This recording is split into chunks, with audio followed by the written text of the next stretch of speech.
ಕೋಲಾರದಲ್ಲಿ ಮಾಜಿ ಸಿಎಂ ಕೇಂದ್ರ ಸಚಿವ ಎಚ್.ಡಿ. ಕುಮಾರಸ್ವಾಮಿ ಹುಟ್ಟು ಹಬ್ಬ ಸಂಭ್ರಮ. ಕೈಗಾರಿಕೆ ಮತ್ತು ಉಕ್ಕು ಕೇಂದ್ರ ಸಚಿವ ಎಚ್.ಡಿ. ಕುಮಾರಸ್ವಾಮಿರವರ ಹುಟ್ಟು ಹಬ್ಬವನ್ನು ಜೆಡಿಎಸ್ ಪಕ್ಷದಿಂದ ಕೋಲಾರ ನಗರದ ಶ್ರೀ ಶಿರಡಿ ಸಾಯಿಬಾಬಾ ದೇವಾಲಯದಲ್ಲಿ ವಿಶೇಷ ಪೂಜೆ ಸಲ್ಲಿಸಿದ ನಂತರ ಕೇಕ್ ಕತ್ತರಿಸಿ ಸಂಭ್ರಮದಿಂದ ಆಚರಣೆ ಮಾಡಲಾಯಿತು. ಇನ್ನು ಈ ಕಾರ್ಯಕ್ರಮದಲ್ಲಿ ಜೆಡಿಎಸ್ ಮುಖಂಡರಾದ ಸಮಾಜ ಸೇವಕರಾದ ಸಿಎಂಆರ್ ಶ್ರೀನಾಥ್, ಜಿಲ್ಲಾ ಜೆಡಿಎಸ್ ಮುಖಂಡರಾದ ಬಣಕನಹಳ್ಳಿ ನಟರಾಜ್, ತಾಲೂಕು ಜೆಡಿಎಸ್ ಅಧ್ಯಕ್ಷರಾದ ಡಾಕ್ಟರ್ ಬಾಬು ಮೌನಿ, ಎಸ್ಸಿ ಘಟಕದ ಜಿಲ್ಲಾ ಅಧ್ಯಕ್ಷರಾದ ನಾಗರಾಜ್, ಜೆಡಿಎಸ್ ಮುಖಂಡ ಆನಂದ್, ವೇಮಗಲ್ ಕುರುಗಲ್ ಪಟ್ಟಣ ಪಂಚಾಯಿತಿ ಸದಸ್ಯರಾದ ಲೋಕೇಶ್, ಮಾಲೂರು ತಾಲೂಕು ಎಸ್ಸಿ ಘಟಕದ ಅಧ್ಯಕ್ಷ ಕೆ ವೆಂಕಟೇಶಪ್ಪ, ಬೆಳಮಾರನಹಳ್ಳಿ ಗ್ರಾಮ ಪಂಚಾಯಿತಿ ಮಾಜಿ ಅಧ್ಯಕ್ಷ ಚಂದ್ರಶೇಖರ್, ಪುರಳ್ಳಿ ಮಂಜುನಾಥ್, ಬೈರೇಗೌಡ ಮುಂತಾದ ಅನೇಕ ಮುಖಂಡರುಗಳು ಕಾರ್ಯಕರ್ತರು ಹಾಜರಿದ್ದರು. Ittandur Venkataram, punch TV news, Kolar.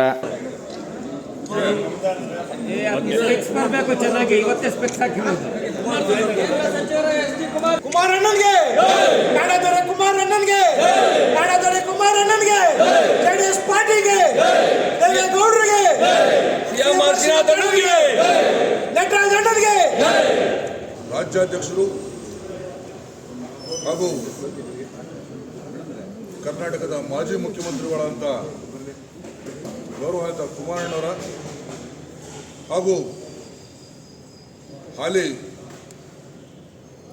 ಬೃಹತ್ ಕೈಗಾರಿಕಾ ಮತ್ತು ಕೇಂದ್ರ ಉಕ್ಕು ಸಚಿವರಾದಂಥ ಕುಮಾರಣ್ಣನವರ 66ನೇ ಹುಟ್ಟುಹಬ್ಬವನ್ನು ಇಡೀ ರಾಜ್ಯಾದ್ಯಂತ, ಕುಮಾರಣ್ಣವರು ಕೇಂದ್ರ ಸಚಿವರಾದ ಮೇಲೆ ಇಡೀ ದೇಶಾದ್ಯಂತ, ಜೊತೆಯಾಗಿ ಕರ್ನಾಟಕದ ಎಲ್ಲ ಜಿಲ್ಲಾ ಕೇಂದ್ರಗಳು, ತಾಲೂಕು ಕೇಂದ್ರಗಳಲ್ಲಿ ಪಕ್ಷದ ಮುಖಂಡರು, ಕಾರ್ಯಕರ್ತರು, ಅಭಿಮಾನಿಗಳು ಒಂದು ಶ್ರದ್ಧಾಭಕ್ತಿಯಿಂದ, ಅವರಿಗೆ ಅಭಿಮಾನದಿಂದ ಗೌರವಪೂರ್ವಕವಾಗಿ ಹುಟ್ಟುಹಬ್ಬನ ಆಚರಣೆ ಮಾಡ್ತಕ್ಕಂಥದ್ದು ವಿಶೇಷ ಮತ್ತು ಸ್ವಾಗತ ಕೂಡ. ಹಾಗೆ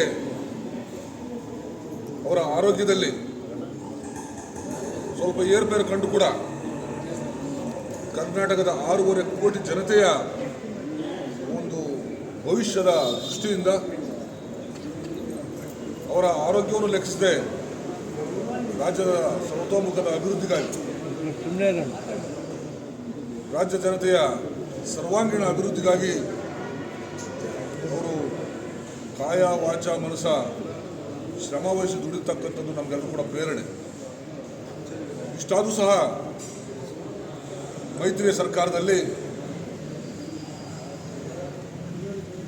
ಸಹ ಉನ್ನತ ಸಚಿವರಾಗಿ ಇಡೀ ದೇಶಾದ್ಯಂತ ಸಂಚರಿಸಿ ಅವ್ರಿಗೆ ಸಿಕ್ಕಂಥ ಒಂದು ಅವಕಾಶಗಳನ್ನು ಸಮರ್ಪಕವಾಗಿ ಬಳಸಿಕೊಂಡು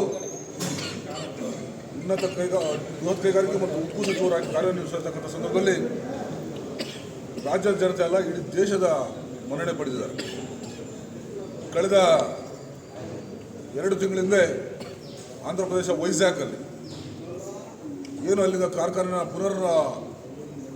ಪ್ರತಿಷ್ಠಾಪನೆ ನಿರ್ಮಾಣ ಮಾಡಿದರು. ಇವತ್ತು ದಿವಸ 10,000ಕ್ಕೂ ಹೆಚ್ಚು ಉದ್ಯೋಗಿಗಳು ಒಂದು ದಿವಸ ಕಾರ್ಯನಿರ್ವಹಿಸಿದ್ದಾರೆ. ಕುಮಾರಣ್ಣನ ದೇವರಾಗಿ ಅವರು ಕಾಣ್ತಾ ಇರ್ತಕ್ಕಂಥದ್ದು ನಮಗೆಲ್ಲರೂ ಕೂಡ ಹೆಮ್ಮೆ ಪಡ್ತಕ್ಕಂಥ ಒಂದು ವಿಚಾರ. ಇತ್ತೀಚೆಗೆ ರಾಜ್ಯದಲ್ಲಿ ಆಶಾ ಕಾರ್ಯಕರ್ತರು, ಅಂಗನವಾಡಿ ಕಾರ್ಯಕರ್ತರು ಅವರೆಲ್ಲೂ ಕೂಡ ಒಂದು ರಾಜ್ಯ ಸರ್ಕಾರದ ಒಂದು ನೀತಿಗಳಿಂದ ಅವರಿಗೆ ಸಂಬಳ ಕೊಡದೆ ಅವರನ್ನು ಭಾಳ ಒಂದು ಏನು ಅನ್ಯಾಯಗೊಳಪಡಿಸಿದ್ರು. ಆ ಸಂದರ್ಭದಲ್ಲಿ ಹೋರಾಟ ಮಾಡಿದಂಥ ಸಂದರ್ಭದಲ್ಲಿ ರಾಜ್ಯ ಸರ್ಕಾರ ಅವರ ಸೌಜನ್ಯಕ್ಕೆ ಕೂಡ ಅವರನ್ನು ಪರಿಗಣನೆ ತಗೊಳ್ಳದಂಥ ಸಂದರ್ಭದಲ್ಲಿ ಸನ್ಮಾನ್ಯ ಗೌರವಾನ್ವಿತ ಕುಮಾರಣ್ಣವರು 60ಕ್ಕೂ ಹೆಚ್ಚು ಮಹಿಳೆಯರನ್ನು, ಅಂದರೆ ಆಶಾ ಕಾರ್ಯಕರ್ತರನ್ನ ವಿಮಾನದಲ್ಲಿ ದೆಹಲಿ ಕರೆಸ್ಕೊಂಡು ಅಲ್ಲಿನ ಮಕ್ಕಳ ಮತ್ತು ಮಹಿಳಾ ಕಲ್ಯಾಣ ಇಲಾಖೆಯ ಸಚಿವರನ್ನು ಭೇಟಿ ಮಾಡಿ ಒಂದು ಅವರಿಗೆ ಒಂದು ಭರವಸೆಯ ಒಂದು ಏನು ಅಧಿಕಾರ ಮತ್ತು ಅವಕಾಶ ಕಲ್ಪಿಸಿಕೊಟ್ರು. ಜೊತೆಯಾಗಿ ಮಂಡ್ಯದಲ್ಲಿ ಹೋರಾಟ ಮಾಡೋಂಥ ರೈತರ ಹೋರಾಟ ಮಾಡೋ ಸಂದರ್ಭದಲ್ಲಿ ಅವರಿಗೆ ಒಂದು ಊಟದ ವ್ಯವಸ್ಥೆ ಕೂಡ ಮಾಡುವಂಥದ್ದು. ಜೊತೆಗೆ ಅವರ ಸಂಬಳ ಏನು 15 ಲಕ್ಷಕ್ಕೂ ಹೆಚ್ಚು ಸಂಬಳ ಏನಿತ್ತು, ಒಂದು ವರ್ಷದ ಒಂದು ಸಂಬಳನ ಜನರ ಒಂದು ಸಂಕಷ್ಟದಲ್ಲಿರ್ತಕ್ಕಂಥ ಜನತೆಗೆ ಟೀಚರ್ ಅಂದರೆ ಅವರು ಏನು ನಮ್ಮ ಟೀಚರ್ಸ್ಗೆ ಸಂಬಳ ಕೊಟ್ಟಿದ್ದಿಲ್ಲ ಸರ್ಕಾರ, ಅವ್ರು ಹೋರಾಟ ಮಾಡ್ತಿದ್ರು. ಅವರಿಗೆ ಸಂಬಳನ ಕೂಡ ಅಲ್ಲಿ ತ್ಯಾಗ ಮಾಡೋ ರೀತಿಯಲ್ಲಿ ಅವರು ಸಹಕಾರ ನೀಡಿದರು. ಇವೆಲ್ಲ ನೋಡಿದಾಗ ಕೇವಲ ಅಧಿಕಾರಕ್ಕಾಗತ್ತಲ್ಲ, ಒಂದು ಮಾನವೀಯ ಸಂಬಂಧಗಳನ್ನು, ಮನುಷ್ಯತ್ವ ಮತ್ತು ಮನುಕುಲದ ಒಂದು ಉದ್ಧಾರಕ್ಕಾಗಿ ಅವರ ಶ್ಲಾಘನೀಯ ಅಂತ ಒಬ್ಬ ಧೀಮಂತ ನಾಯಕ ನಮ್ಮ JDS ಪಕ್ಷದ ರಾಜ್ಯಾಧ್ಯಕ್ಷರ್ತಕ್ಕಂಥದ್ದು. ಹಾಗಾಗಿ ಅದಾಗೂ ಕೂಡ ಸನ್ಮಾನ್ಯ ಮಾಜಿ ಪ್ರಧಾನಿಗಳು ದೇವೇಗೌಡ ಸುಪುತ್ರರಾಗಿ ಇವತ್ತು ದಿವಸ ಕಾರ್ಯನಿರ್ವಹಿಸ್ತಕ್ಕಂಥದ್ದು ನಾವೆಲ್ಲರೂ ಕೂಡ ಭಾಳ ಸಂತೋಷ. ಇವತ್ತೇನು ಆಚರಣೆ ಮಾಡಿದರೆ ಇವತ್ತು ಆ ಈಶ್ವರನ ಕೃಪೆಯಿಂದ ಈಶ್ವರನ ಮನೆ ದೇವರು ದೇವೇಗೌಡರ ಮನೆ. ಆ ಈಶ್ವರನ ಆಶೀರ್ವಾದ ಮತ್ತು ಸಾಯಿಬಾಬಾ ಆಶೀರ್ವಾದ ಪಡೆದು ಅವರು ದೇಶಕ್ಕೆ ಮತ್ತು ರಾಜ್ಯಕ್ಕೆ ಇನ್ನು ಮುಂದೆ NDA ಮೈತ್ರಿಕೂಟದಲ್ಲಿ 2028ಕ್ಕೆ ಮುಖ್ಯಮಂತ್ರಿಗಳಾಗಬೇಕು. ಈ ಜನಕ್ಕೆ ಅನೇಕ ರೀತಿಯ ಕಾರ್ಯಕ್ರಮಗಳು ಕೊಡಿಸ್ಬೇಕು.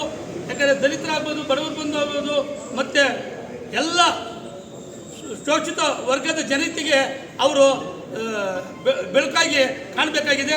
ಆದ್ದರಿಂದ ಕುಮಾರಣ್ಣ ಮುಂದೆ 28ಕ್ಕೆ ಮುಖ್ಯಮಂತ್ರಿ ಆಗುವಂತ ನಾವು ಆಶೆ ಇದ್ದಿದ್ರಿ. ಇವತ್ತು ಏನಾದರೂ ಈ ರಾಜ್ಯದಾಗ ಏನು ಕರುಳಿದ್ದು ಜನರಿಗೆ ಸ್ಪಂದನೆ ಮಾಡೋಂಥ ವ್ಯಕ್ತಿ ಯಾರಾದರೂ ಇದ್ದರೆ ಮುಖ್ಯಮಂತ್ರಿಗಳಾಗಿದ್ದಂಥವರು ಇನ್ನು ಮುಂದೆ ಆಗೋಂಥವರು ಯಾರು ಇಡೀ ದೇಶದಲ್ಲಿ ಅದು ಕುಮಾರಸ್ವಾಮಿ ಒಬ್ಬರೇ ಅಂತ ಹೇಳಕ್ಕೆ ಇಷ್ಟಪಡ್ತಾರೆ. ಮಾನ್ಯ ಕುಮಾರಣ್ಣನವರ 66ನೇ ವರ್ಷದ ಹುಟ್ಟಿದಬ್ಬವನ್ನು ದೇಶಾದ್ಯಂತ ಇವತ್ತು ನಾವು ಆಚರಣೆ ಮಾಡ್ತೇವೆ. ಅವರು ಈ ಒಂದು ನಾಡಿಗೆ, ಕರ್ನಾಟಕಕ್ಕೆ ಕೊಟ್ಟಂಥ ಕೊಡುಗೆಗಳನ್ನು ಪ್ರತಿಯೊಂದು ಗ್ರಾಮದಲ್ಲಿ, ಪ್ರತಿಯೊಂದು ಊರಲ್ಲೂ ನೆನೆಸ್ಕೊಳ್ತಕ್ಕಂಥ ದಿನ ಇವತ್ತು. ಅವರ ಒಂದು ಯೋಚನೆಗಳು ಇದುವರೆಗೂ ಯಾರ್ಯಾರು ಮುಖ್ಯಮಂತ್ರಿಗಳಾದರೂ ಅವ್ರ ತಲೆಯಲ್ಲಿ ಯಾರಿಗೂ ಇಲ್ಲ. ಅವ್ರದ್ದೇ ಆದ ರೀತಿಯಲ್ಲಿ ಅನೇಕ ಕಾರ್ಯಕ್ರಮಗಳನ್ನ ಅವತ್ತು ಕೊಟ್ಟಿದ್ದಾರೆ. ಅವೆಲ್ಲ ಹೇಳಲಿಕ್ಕೆ ಸಮಯ ಸಾಕಾಗಲ್ಲ ಅನಿಸ್ತದೆ. ಅವರು ಕೊಟ್ಟಂಥ ಕೊಡುಗೆಗಳು ಇವತ್ತು ದೇಶದಲ್ಲಿ ಕೂಡ ಕೊಟ್ಟಿದ್ದಾರೆ. ಎಲ್ಲ ಇವತ್ತು ಅವರು ಕೊಟ್ಟಿರ್ತಕ್ಕಂಥ ಜವಾಬ್ದಾರಿ ಬೃಹತ್ ಕೈಗಾರಿಕೆ ಕೊಟ್ಟಿದ್ದಾರೆ. ನಮ್ಮ ದೇಶದಲ್ಲಿ ಅನೇಕ ಕೈಗಾರಿಕೆಗಳು ಇವತ್ತು ಭಾರತ ಸ್ವಾಮ್ಯದ ಇವು ಮುಚ್ಚೋಗಿದ್ದಾವೆ. ಅಂಥದ್ದನ್ನು ಇವತ್ತು ಪುನಶ್ಚೇತನಗೊಳಿಸೋದಕ್ಕೆ ಇವತ್ತು ಹೊರಟಿದ್ದಾರೆ. ಕೂಳಿ ನಾಗರಾಜ್ ಅಂತ JDS ಜಿಲ್ಲಾ SC ಘಟಕದ ಉಪಾಧ್ಯಕ್ಷರಾಗಿ ಕಾರ್ಯನಿರ್ವಹಿಸ್ತಾ ಇದ್ದೀನಿ. ಆದರೆ ಇವತ್ತಿನ ದಿವಸ ಕುಮಾರಣ್ಣನವರ ಹುಟ್ಟುಹಬ್ಬನ ಅದ್ಧೂರಿಯಾಗಿ ನಿರ್ವಹಿಸಬೇಕಾಗಿತ್ತು.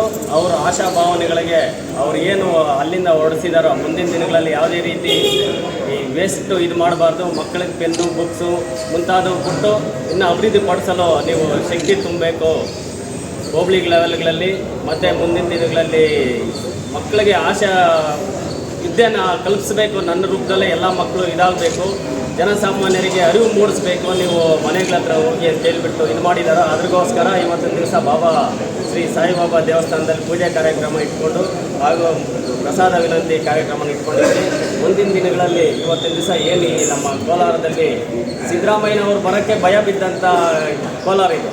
JDS ಪಕ್ಷ ಪೂರ್ತಿ ನೆಲ ಕಚ್ಚಿದಾಗ ಕೋಲಾರದಲ್ಲಿ ಅದನ್ನು ಉರಿದುಂಬಿಸಿ ಒಂದು ಇದು ರಾಜ್ಯ ಮುಖ್ಯಮಂತ್ರಿ ಆಗಿದ್ದಂಥವ್ರನ್ನ ರಿಟರ್ನ್ ಮಾಡಿದಂಥ ವ್ಯಕ್ತಿ ಆದರೆ ಒಬ್ಬ ಸಣ್ಣ ರೈತನ ಮಗ.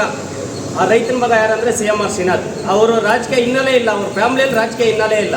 ಇವತ್ತಿನ ದಿವಸ ನಾನು ಸಹ ಒಂದು ಜಿಲ್ಲಾ ಉಪಾಧ್ಯಕ್ಷರಾಗಿದ್ದಾರೆ ಅಂದರೆ ಅದು ನಮ್ಮ ಕುಮಾರಣ್ಣ ಕೊಟ್ಟಿರೋವಂಥ ಪಾರ್ಟಿ, ಒಂದು ಕರ್ನಾಟಕದಲ್ಲಿ ಕಟ್ಟಿರೋವಂಥ ಪಾರ್ಟಿಗೆ ಇವತ್ತಿನ ದಿವಸ ನಮ್ಮ ತಂದೆಯವರು ಯಾವುದೇ ಒಂದು ಇದಿಲ್ಲ. ಅಂಥದ್ದು ಇವತ್ತು ನಮ್ಮನ್ನೆಲ್ಲ ಗುರುತಿಸಿ ಒಂದು ನಮ್ಮ ಕರ್ನಾಟಕದ ಚಿಹ್ನೆ ದೇವೇಗೌಡರಾದಂಥ ರೈತರ ಮಗನಾದಂಥ ಕುಮಾರಣ್ಣನವರ ಭಿಕ್ಷೆಯಲ್ಲಿ ಇವತ್ತಿನ ದಿವಸ ಏನು ನಮ್ಮ ಕರ್ನಾಟಕದಲ್ಲಿ ಬಲಪಡಿಸ್ತಾ ಇದ್ದೀರೋ ಅಂಥ ವ್ಯಕ್ತಿಗಳು ನಮ್ಮ ಮುಂದಿನ ದಿವಸದಲ್ಲಿ ನಾವು ಯಾವುದೇ ನ್ಯಾಷನಲ್ ಪಾರ್ಟಿಗಳಲ್ಲಿ ಆಗಲ್ಲ. ಆದರೆ ಇವತ್ತಿನ ದಿವಸ ನಮ್ಮ ನ್ಯಾಷನಲ್ ಪಾರ್ಟಿಯಲ್ಲಿ ನಮ್ಮ ಕುಮಾರಣ್ಣನ ಇಡೀ ಇಂಡಿಯಾ ನೋಡೋ ಥರ ಮಾಡಿದ್ದಾರೆ ನರೇಂದ್ರ ಮೋದಿ ಸಾಹೇಬರು. ಇವಾಗ ಕರ್ನಾಟಕದಲ್ಲಿ ಏನು ಇವತ್ತು ಇದು ಮಾಡ್ತಾ ಇದ್ರು ರಾಜ್ಯ ಸರ್ಕಾರ, ನೀವು ಸಂಸದರಾಗಲ್ಲ ಅಂತ ಇಡೀ ಇಂಡಿಯಾ ನೋಡ್ತಾ ಇದೆ. ಅವ್ರ ತಂದೆನೂ ಇಂಡಿಯಾ ನೋಡ್ತು, ಇವತ್ತು ದಿವಸ ಅವ್ರ ಮಗನೂ ಇಂಡಿಯಾ ನೋಡೋ ಥರ ಮಾಡಿದ್ದಾರೆ ನರೇಂದ್ರ ಮೋದಿ ಅವರು. ಅವ್ರದ್ದೇನೇ ಇದ್ರೂ ಒಂದು ನಮ್ಮ ದೇಶನ ಕಾಪಾಡ್ಕೊಳ್ಳಬೇಕಾಗಿರೋ ಒಂದು ಸಂದರ್ಭದಲ್ಲಿ ಒಳ್ಳೆ ವ್ಯಕ್ತಿಗಳನ್ನ ಆಯ್ಕೆ ಮಾಡಿ ಕಳಿಸಿದ್ರೆ ಮುಂದಿನ ದಿನಗಳ ಇನ್ನೂ ಅತಿ ಹೆಚ್ಚಿನ ಕೆಲಸ ಮಾಡ್ತಾರೆ ಅಂತ ಹೇಳ್ತಾ